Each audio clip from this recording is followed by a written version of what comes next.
अगर आप 2025 के बोर्ड के एग्जाम में टॉप करना चाहते हैं तो बिल्कुल सही जगह है। इस वीडियो में हम आपको बताएंगे कि किस तरीके से आपको एजुकेशन लेना है, किस तरीके से पढ़ना है, किस तरीके से आपको जितने भी सारे पढ़े हैं उसको रिवाइज करके एग्जाम पेपर में उतारना है, ताकि एग्जामिनर आपसे खुश होकर के नंबर आपके मन मुताबिक दे दे और आप बोर्ड एग्जाम में पूरा टॉप कर जाए। तो देखिए, आइए हम लोग इसको शुरू करते हैं। देखिए, आपके पास जो रियल है वही फैक्चुअल बातें होनी चाहिए। सबसे पहले बात याद रखिए कि अक्टूबर के महीना के बाद आपके पास मात्र केवल देखा जाए तो आपके पास कुछ ही महीने बचेंगे। अगर हम देखते हैं तो अक्टूबर, मान लीजिए कि अक्टूबर बचा, फिर आपको नवंबर बचेगा, दिसंबर और मान लीजिए जनवरी। 4 मंथ जो है आपके पास बचने वाला है। तो 4 मंथ के अंदर में कैसे आप रिवाइज कीजिएगा, कैसे पढ़िएगा, यह आपके प्लानिंग होना चाहिए। सबसे पहले आपको याद रखना होगा कि 400 प्लस का जो टैग है यह आपको लेने के लिए या बिहार में टॉप करने के लिए, बोर्ड एग्जाम में टॉप करने के लिए आपको सबसे पहले जिस स्टडी रूम में रहते हैं उस स्टडी रूम में कागज एक छोटा सा लेना है। उस कागज पे लिखना होगा कि हमें चाहिए तो कितना नंबर चाहिए। अगर आप जितना नंबर लिखिएगा उससे कम ही आने वाला है, उससे प्रॉपर ज्यादा वाला कोई चांस नहीं है। तो इसलिए आपको लिखना पड़ेगा कि कितना नंबर हमें चाहिए और कितना उसी हिसाब से आपको मेहनत करना है। तो मैं आपको जो यह बताने वाला हूं, आपको जो प्लानिंग बताने वाला वह आपको 450 नंबर के लिए है। तो यदि आप इससे अधिक चाहते तो थोड़ा अपने से भी दिमाग लगाना पड़ेगा, क्योंकि भाई सभी के पास 24 घंटे होते हैं। तो 24 घंटे के अंदर में आपके पास कितना स्टडी के लिए टाइम है, कितना आप क्या करते हैं, कोचिंग के लिए कितना समय है, आपके पास स्कूल के लिए कितना टाइमिंग है, सारा चीज को ध्यान देना होगा। देखिए, तो आपको 4 मंथ बच रहा है। 4 मंथ में सबसे पहले आपको सिलेबस समझना होगा। देखिए, आपके पास 5 सब्जेक्ट होते हैं जिनके नंबर जुड़ते हैं। पहले आपको हिंदी होते हैं, इसके बाद मैथ्स होता है, ठीक है।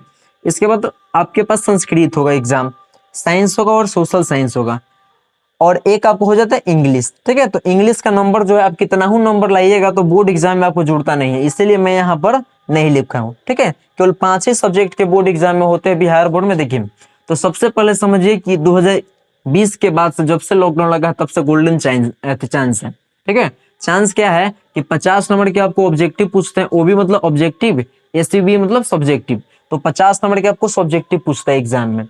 जैसे आप एग्जाम पेपर देते हैं तो 50 नंबर का ऑब्जेक्टिव मत समझिए, यह आपको दुगुना पूछता है। मतलब 50 नंबर के जो आपको ऑब्जेक्टिव होंगे ना पेपर, उसमें 100 क्वेश्चन होंगे और प्रत्येक क्वेश्चन जो है एक नंबर का होगा। उस 1 नंबर के जो भी क्वेश्चन आपके पास रहेंगे उस क्वेश्चन को आपको उनमें से 50 को बनाना है, ठीक है। तो 50 को जो आपको याद रहेगा वही आपको लगाना है और 1 अंक आपको एकदम तुरंत मिल जाएगा, उसमें कोई काटने वाला नहीं रहेगा। इसलिए आपको जो याद रहेगा बोर्ड एग्जाम में वही लिखना है, ठीक है, वही देना है आंसर। देखिए, और 50 नंबर की आपको थ्योरी पूछेगा, वही देखा जाए तो आपको 50 नंबर का मैथ सेम वाला रहेगा। उसी प्रकार से जो है 50 नंबर के आपको यह आपको सब्जेक्टिव होगा। संस्कृत में भी 50 नंबर के होगा ऑब्जेक्टिव और 50 नंबर के सब्जेक्टिव। लेकिन साइंस का बात की जाए दोस्तों, तो साइंस के ऊपर जो है आप कुछ देखिए, तो 40 नंबर के ऑब्जेक्टिव होगा और 40 नंबर के सब्जेक्टिव होगा। एक 20 नंबर का प्रैक्टिकल आता है जो आसानी से आपको जो स्कूल या कॉलेज वाले जो भी होते हैं वह आपको 20 में 20 नंबर दे देते हैं।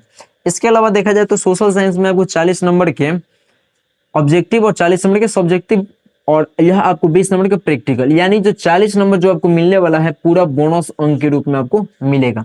टोटल आपको एग्जाम जो होंगे वो आपको 230 नंबर के ऑब्जेक्टिव होगा, 230 नंबर के सब्जेक्टिव होगा। तो 230 नंबर के ऑब्जेक्टिव होगा, इसका मतलब है कि 460 नंबर जो है आपको क्वेश्चन पूछेगा, 460 नंबर के, वही 460 नंबर के सब्जेक्टिव पूछेगा। तो मान लीजिए आपका जो टारगेट होना चाहिए वो आपको 230 में 230 नंबर ऑब्जेक्टिव प्रॉपर आपको आने चाहिए। अगर इससे कम आ रहे हैं तो समझिए कि आपकी मतलब पढ़ाई लिखाई में जरूर कुछ ना कुछ कमी हुआ है, तो उसी को दूर करने के लिए यह आपको वीडियो कारगर हो सकता है।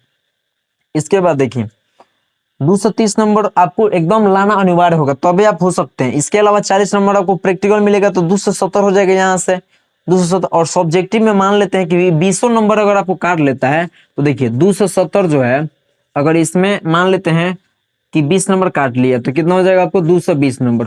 तो आसानी से आपको 490 नंबर आ सकता है। पूरा काट लेता है मान लीजिए सब्जेक्टिव में पूरा तो 200 नंबर देता है तो 470 नंबर, फिर भी जो है आप जो है टॉप 10 के अंदर में आने के चांस आपको बनता है। थोड़ा इधर उधर मैंने होगा, मतलब डर तो होगा, मतलब क्योंकि 470 नहीं, जब से इस पैटर्न पर एग्जाम हो रहा है, इस पैटर्न पर आपको 480 प्लस चाहिए, तब जाके आप बिहार टॉप में आ सकते हैं। वेरिफिकेशन के लिए 470-72 में जाएगा तो हो सकता है, लेकिन इससे कम होगा तो आपको नहीं जाएगा। देखिए, तो सबसे पहले जान लीजिए कि 4 मंथ में आपको आप क्या क्या सोर्स को अपना सकते हैं। पहला सोर्स होना चाहिए आपके पास टारगेट का ऑब्जेक्टिव एक बुक आता है, आसानी से आपको मार्केट में मिल जाएगा।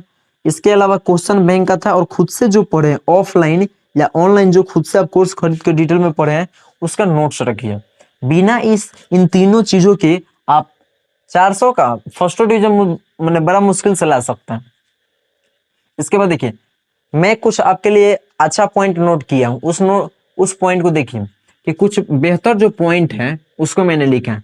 हैंड राइटिंग सुधारें। सबसे पहले जो है पेपर में आपको एग्जामिनर यह नहीं जानेगा कि आप कितना पढ़े लिखे, आपके पास कितना नॉलेजेबल मैंने ज्ञान की बातें हैं, ठीक है। वहां पे आपको रामायण महाभारत की तरह ज्ञान नहीं बांटना है, श्री कृष्ण भगवान की तरह गीता नहीं बांटना है, ठीक है। गीता की ज्ञान नहीं बताना है, आपको केवल बताना है तो वहां पे कि खूब सुंदर अपने राइटिंग में पेपर को लिख देना है, एकदम दुल्हन की तरह सजा करके लिखना है, ताकि सामने वाला जब देखे ना तो समझे कि भाई इस बंदे में दम है। आपका नंबर जो है पूरा काटे, मैंने पूरा नंबर दो, उसमें काटने का कोई चांस होना ही नहीं चाहिए।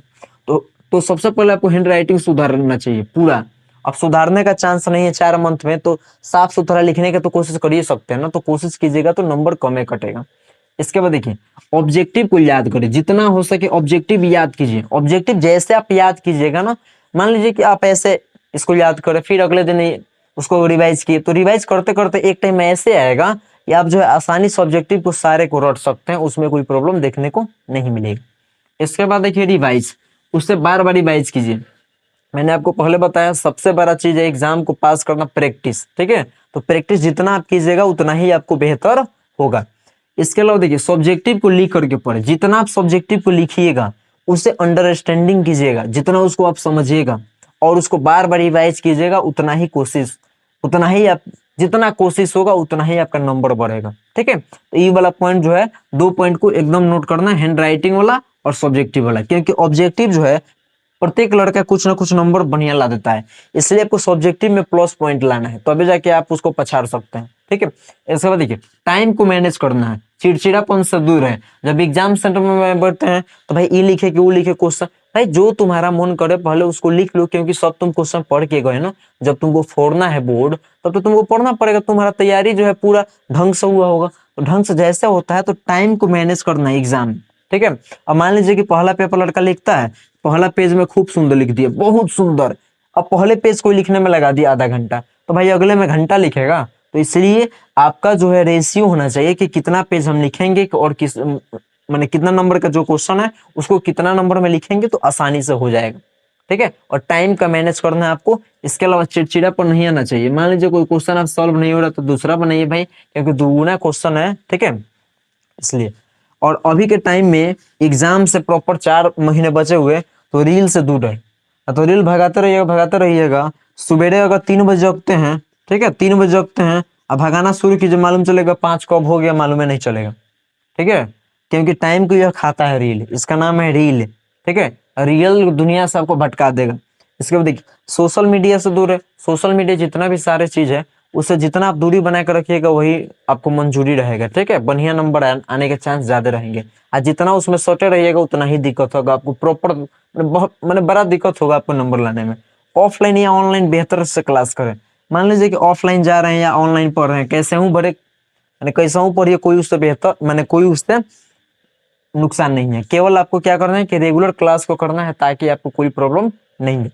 साथ में स्कूल के टॉपर स्टूडेंट के साथ समय बिताए। मान लीजिए कि आपके क्लास में कोई टॉपर विद्यार्थी है, ठीक है, तो यह टॉपर स्टूडेंट है, तो इसके साथ कुछ टाइम पे समय दो। जैसे आप समय देते हैं ना, तो यह आपको बताएगा कि भाई ऐसे पढ़ो वैसे पढ़ो, और तुरंत उससे हट जाओ। अभी नहीं कि उसके साथ मिले रहो, क्योंकि अपना प्लानिंग बताओगे।